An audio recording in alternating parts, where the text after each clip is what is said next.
បាទសរសៃបងប្អូនវីដេអូនេះខ្ញុំសូមបង្ហាញពីរបៀបប្រើប្រាស់នៅម៉ាស៊ីនញ័ររូបស្មានេះណាអញ្ចឹងនៅពេលដែលពុកម៉ែបងប្អូនដោតដូចទៅយើងចង់កំណត់វាប្រើនៅលើម៉ាស៊ីនរបស់វាបើសិនលោតត្រេអញ្ចឹងយើងអាចកំណត់នីតិអីបានទេកំណត់នីតិកំណត់លឿនអីបានញ័រអីណាអញ្ចឹងដើម្បីកំណត់វាបានអញ្ចឹងយើងចុចអាក្រហមនេះមួយមកឲ្យចេញអក្សរបែបហ្នឹងណានោះអក្សរបែបហ្នឹងណាអញ្ចឹងនៅពេលដែលយើងចង់កំណត់នីតិយើងចុចមកអញ្ចឹងនីតិរបស់វាចាប់ពី1នាទីហើយខ្ពស់បំផុតរហូតដល់15នាទីអញ្ចឹងនីតិដែលយើងអាចកំណត់បានណាអញ្ចឹងឧទាហរណ៍យើងចង់កំណត់តែ5នាទីយើងចុចកំណត់5នាទីមកហើយយើងចុចអានេះមកដើម្បីឲ្យវាញ័រចាប់5ញ័រអញ្ចឹង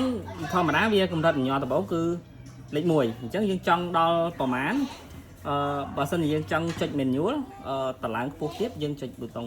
លើនេះយើងតឡើងកម្រិតញ័រហើយនេះគឺបន្ថយកម្រិតញ័រណាហើយបើសិនជាយើងចង់ឲ្យលឿនអានេះកម្រិតញ័ររបស់វាចង់ option 3អានេះកម្រិត1អញ្ចឹងកម្រិត1មានរហូតដល់250ហើយកម្រិត2នេះរូបបោះចំហៀនមួយនេះ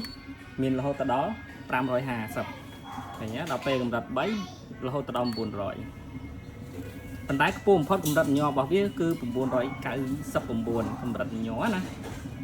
នេះបើសិនជាយើងចុចកម្រិត3ហើយដែលមាន900យើងចង់តឡើងវាទៀតយើងចុចអានេះមកប៊ូតុងលើនេះអញ្ចឹងវាតឡើងអញ្ចឹងតាមចំណង់ចំណូលចិត្តឬក៏តម្រូវការរបស់ពុកម៉ែបងប្អូនប៉ុន្តែខ្ពស់បំផុតគឺ999ព្រោះយើងយក920យើងដាក់920មកអញ្ចឹងវាញ័រកាន់តែខ្លាំងណាបងប្អូនឃើញគឺញ័រហ្នឹងហើយបើសិនជាយើងប្រើយើងចង់បន្ថយចង់យកកម្រិតមួយណាយើងចុចជាក់ស្ដែងប៉ុន្តែបើសិនជាយើងចង់នៃការប្រើប្រាស់របស់យើងចុចអានេះមកអញ្ចឹងវានឹងថយឬក៏យើងចុចប៊ូតុងក្រហមនេះបញ្ឈប់ក៏បានដែរវានឹងដើមរាប់ថយចុះក្រោយអូខេវីដេអូវាប្រើប្រាស់នៅម៉ាស៊ីនញ័រនេះគឺមានតែប៉ុណ្្នឹងទេអរគុណច្រើននេះសូមណែនាំម៉ាស៊ីនហាត់ប្រាណដែលខ្ញុំតែងតែហាត់20ទៅ30នាទីមានមុខងាររំញ័រហើយនិងក្លុកចឹងហើយបងប្អូនចេះឃើញខ្ញុំថាអត់មានខ្លាញ់អានេះដោយសារតែវាមានតួនាទីមួយគឺក្លុករំញ័រអញ្ចឹងធ្វើឲ្យខ្លាញ់នៅក្នុងរាងកាយយើងចុះហើយម៉ាស៊ីននេះការពិនិត្យដើមទីមកគឺជួយព្យាបាលជំងឺចំពោះអ្នកដែលអត់សូវមានកម្លាំងហាត់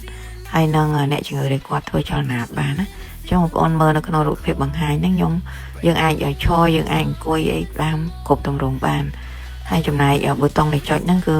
តឡើងចុះបានតឡើងញ័រក៏បានតឡើងក្លុកក៏បានថយក៏បានអានេះខ្ញុំបើកអញ្ចឹងមិនត្រឹមតែយើងអាយុច្រើនហាត់បានទេចាស់នៅក្នុងប្រទេសយើងហ្នឹងក៏អាចហាត់បានដោយសារឲ្យគាត់អង្គុយឬក៏ឈរលើហ្នឹងហើយមានអត្ថប្រយោជន៍ច្រើនអាចព្យាបាលជំងឺជាពិសេសឲ្យចុះជាតិខ្លាញ់ហើយធ្វើឲ្យយើងសុខភាពល្អ